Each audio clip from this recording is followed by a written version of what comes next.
एक बड़ा अच्छा क्वेश्चन मेरे प्यारे बच्चों, JEE, neat and 11th physics.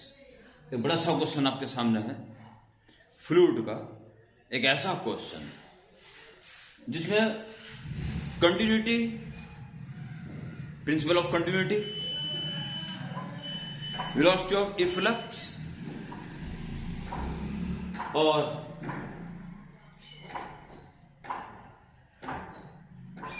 Integration help, इन सब का मिक्सचर इसमें रह सकता है। अच्छा क्वेश्चन है, बहुत अच्छा क्वेश्चन है। अब मैं क्वेश्चन पढ़ रहा हूं, डायग्राम नहीं दे रखा है, मैंने आपकी सुविधा के लिए बना दिया। पहले मैं पढ़ भी रहा हूं, पहले मोटे तौर पर बताता हूं। ये हेमीस्फेरिकल बाउल है, पूरा भरा हुआ है किसी लिक्विड से जिसकी डेंसिटी नहीं दे रखी, डेंसिटी शायद दे रखी हो ना दे रखी हो, लिक्विड भरा हुआ है। फिर को बॉटम पे एक होल कर दिया गया, ऑरिफाइस, पिन होल, उसे पानी बाहर निकल रहा है। पूरा लिक्विड से इस बॉल को खाली हो जाने में, कंप्लीट एम्प्टी, इतना टाइम लग रहा है। तो P प्लस Q की वैल्यू क्या होगी? मोटे तौर में मैंने आपको बता दिया। यानी कि हमें इसको पूरा खाली होने का टाइम निकालना है, जो कि इससे कंपेयर करना है, तो पता चलेगा P और Q क्या है, आंसर आ जाएगा। पर जो खाली होने में कितना टाइम लगेगा, यही है ना जड़ सारी। तो देखिए मैं क्वेश्चन बोल देता हूं। यह क्वेश्चन पूछा गया है पुणे के एक मेरे ऑनलाइन स्टूडेंट सौजीत पुजारी के द्वारा। A completely filled hemispherical tank of radius r, ये मैं मेंशन करता हूं। radius r has an orifice of small area a at its bottom। इसका एरिया जो रखा है a, स्मॉल है। Time required to completely empty the tank is this, ये जरा find P and Q, P plus Q, sorry. Assume that top surface area of liquid is always much greater than the orifice area। ये तो लेके चलने पड़ेगा। ये area जैसे नीचे बैठेगा ये, तो सरफेस एरिया कम होता चल जाएगा, पर फिर भी वो इस ऑरिफाइस एरिया से बहुत ज्यादा है, ऐसा कह के वो चल रहा है। तो चलते हैं, स्टार्ट करते हैं क्वेश्चन को। देखो प्यारे बच्चों, इसमें आप जैसे नीचे बैठना स्टार्ट हो जाएगा, ये जब कभी कुछ नीचे उतर जाएगा, किसी इंस्टेंट का फोटोग्राफ में बना लेता है।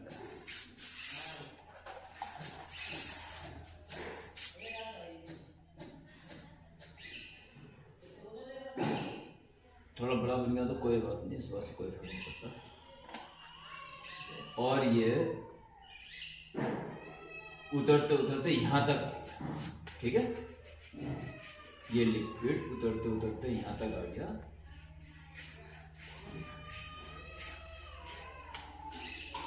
मान लो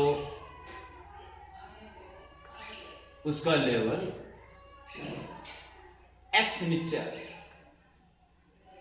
ठीक है, और ये ऑरिफाइस हो गया जिसमें से पानी बाहर निकल गया।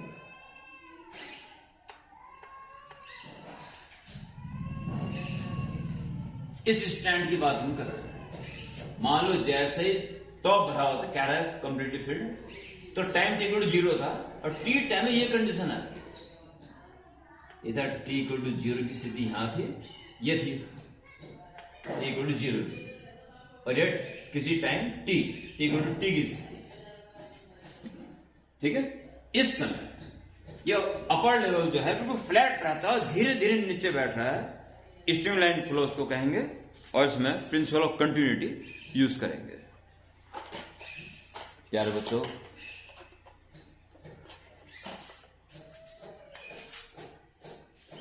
इसका एरिया, इसका एरिया दे रखा उसने ए, ठीक है, इसका एरिया तो उसने दे रखा है ए। इसका एरिया हम निकाल लेते हैं, क्योंकि हेमिस्फीयर का एरिया से रेडियस दे रखी आर, तो ये भी हेमिस्फीयर की रेडियस हुई ना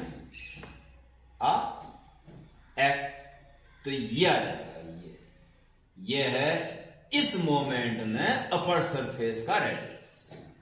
ठीक है, ये आ जाएगा जी आपके पास अंडर रूट पाइथागोरस से R square minus x square. ठीक है, अब आप बाय प्रिंसिपल ऑफ कंटिन्यूटी को यूज करेंगे। a1 v1 equal to a2 v2। 1 मैं कह रहा हूं अपर सरफेस के लिए और 2 कह रहा हूं ऑरिफाइस एरिया के लिए। चलिए, अपर सरफेस के लिए एरिया सर्कुलर पार्ट है पाई आर स्क्वायर, पाई और रेडियस का स्क्वायर, इसका स्क्वायर कर दो अंडर जाएगा R square minus x square. Area, speed किस स्पीड से नीचे बैठ रहा है, बड़ा इंपॉर्टेंट है, बहुत इंपॉर्टेंट है। ये एरिया किस स्पीड से नीचे आ रहा है प्यारे बच्चों, जिस भी स्पीड से नीचे आ रहा है उसी स्पीड से एक्स बढ़ रहा है। वेरी इंपॉर्टेंट, दिमाग में आते एकदम से बात है। ये एरिया जिस स्पीड से नीचे आ रहा है वो स्पीड एक्स के बढ़ने की तो हुई, यानी कि dx by d dx by d, और टाइम के साथ एक्स बढ़ ही रहा है, सो टेक पॉजिटिव। ये इसकी स्पीड इस मोमेंट में a2, इसका एरिया सीधा दे रखा है a, और स्पीड वेलोसिटी ऑफ इफ्लक्स और इफाइस से जिस स्पीड से धार निकलती है लिक्विड की, उसका फॉर्मूला होता है अंडर रूट 2gh। अगर कॉन्सेप्ट की बात बताऊं आपको, तो जितनी भी हाइट का हो अपर लेवल से अगर h डेप्थ पे एक होल किया हुआ है, तो यहां से जो पानी बाहर निकलता है उसकी स्पीड को बोलते हैं वेलोसिटी ऑफ इफ्लक्स, और फॉर्मूला होता है इसका अंडर रूट 2gh। ये h होता है अपर सरफेस से ऑरिफाइस तक की डेप्थ, अपर सरफेस से नापी जाती है। ओके, ये कॉन्सेप्ट है, तो इसको मैं यहां यूज कर रहा हूं क्योंकि इस समय ये इतनी गहराई पे ऑरिफाइस है। तो अंडर रूट 2g कितनी गहराई पे, टोटल रेडियस है हेमिस्फीयर के आर में से एक्स कम कर दो, are minus x.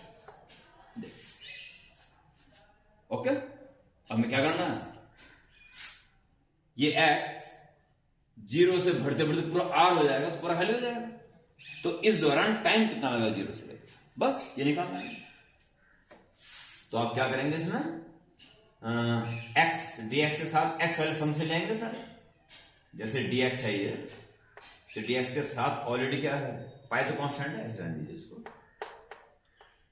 Are square minus x square, यहीं पर आइए, डी टू उधर पहुंच जाएगा, और उधर से अंडर रूट में आर माइनस एक्स टर्म नीचे ले, under root R minus x नीचे आइए।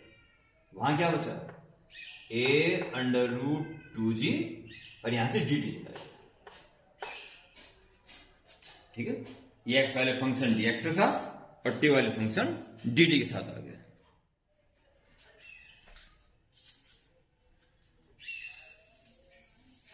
अब बस अब इंटीग्रेशन का कमाल है क्या सारा। इंटीग्रेशन के लिए अब आपको क्या करना पड़ेगा, आपको करना पड़ेगा pi it is R plus X and R minus X और under root R minus X, तो under root R minus X हो जाएगा D is equal to A under root 2g D. एक बार स्क्रीन चेक कर लीजिए, और screen तो बहुत बढ़िया आ रही है, ठीक है, सब सही है। तो अब आप इंटीग्रेशन के लिए थोड़ा सा दिमाग लगाना पड़ेगा, क्योंकि इंटीग्रेशन मैं सोच रहा हूँ बिना पुट करे कर लें इसको, पर शायद हो नहीं पाएगा, पुट ही करना पड़ेगा।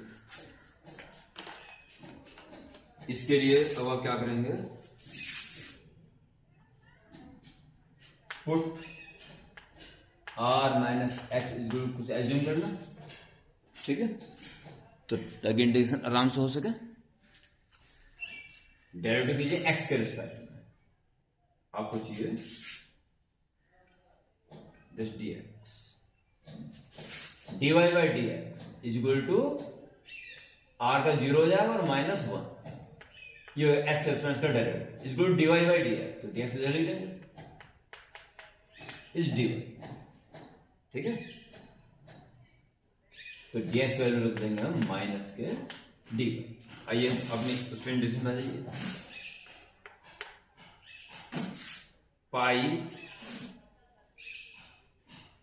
इंटीग्रेशन यहीं पे ला दीजिए, इंटीग्रेशन का सारे एक्स के टर्म्स डी एक्स के साथ करके, टी वाले टर्म्स होते तो डी टी के साथ करके और इंटीग्रेशन लगा सकते, ठीक है। वो अभी करेंगे उसको। टाइम जब 0 से स्टार्ट हुआ तो एक्स उस वक्त बिल्कुल 0 था, अपर लेवल ऊपर था। जब एक्स बढ़ते बढ़ते पूरा आर के इक्वल हो जाएगा तो उस वक्त कितना टाइम हो जाएगा ये टी हमें निकालना है, ठीक है, जो इससे बाद में कंपेयर करेंगे। अब आइए यहां पे इंटीग्रेशन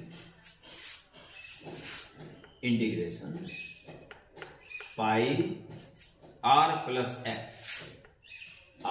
प्लस एक्स की वैल्यू आर माइनस वाई आ जाएगी, और इसको मैंने वाई मान लिया था तो अंडर वाई हो जाएगा, अंडर वाई, अब वाई स्क्वायर ही मान सकते थे, ठीक है, वाई स्क्वायर से अच्छा हो जाएगा, और कोई बात नहीं, ये हो गया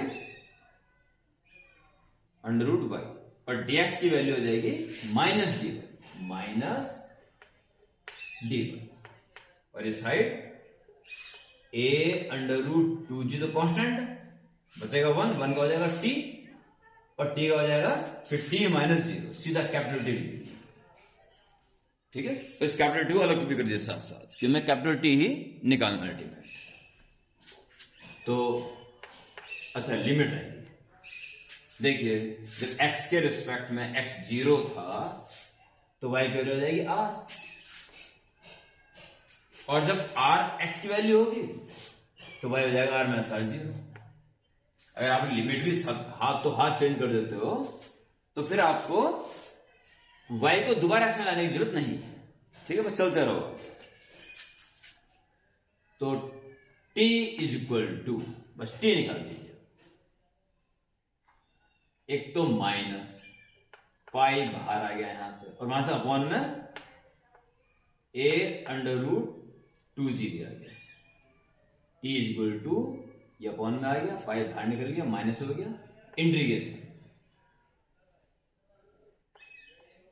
2r minus y under root y d, और r टू 0 को अगर आप 0 टू r कर देंगे तो माइनस का प्लस, ठीक है,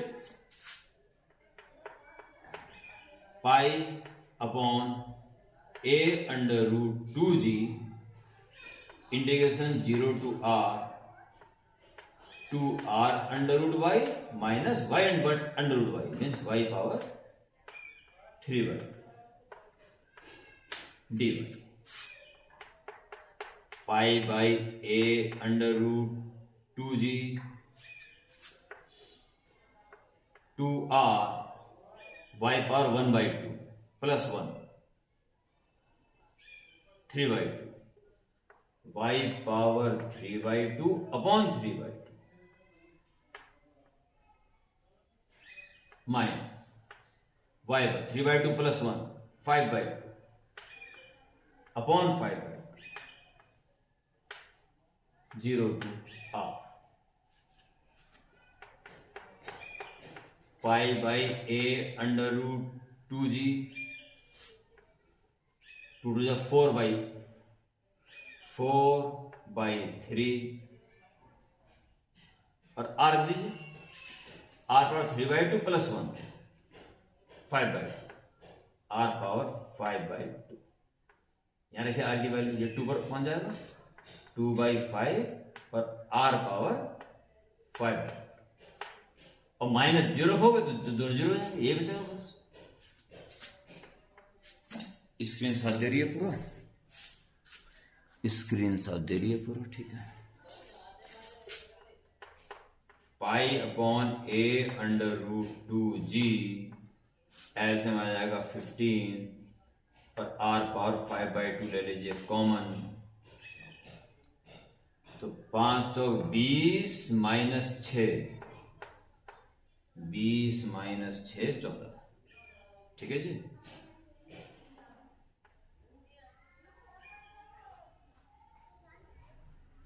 और ये जो बनाना है something a under root g, something a under root g, under 2 को हटाना है, ठीक है।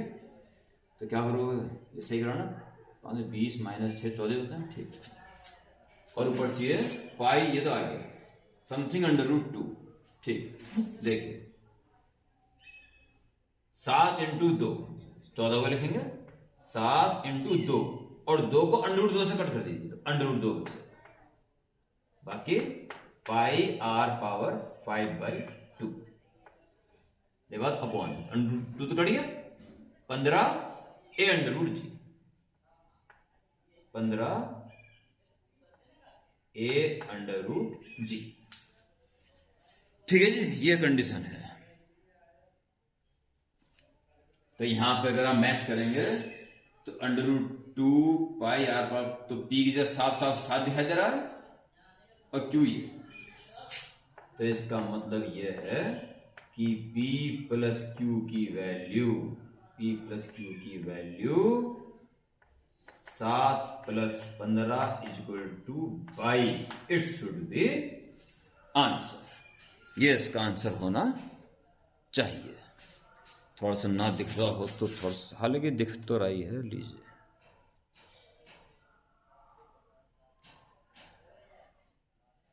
ओके, तो बहुत बेहतर क्वेश्चन मैं इसलिए मानता हूं कि इस एक क्वेश्चन में, जो फ्लूइड का एक क्वेश्चन है, इसमें थोड़ी सी geometry, principle of continuity, velocity of efflux और इंटीग्रेशन में भी तरीके से इंटीग्रेशन करना, कुछ एज्यूम करके, बहुत सारी बातें इस क्वेश्चन में यूज हुई हैं। ओके।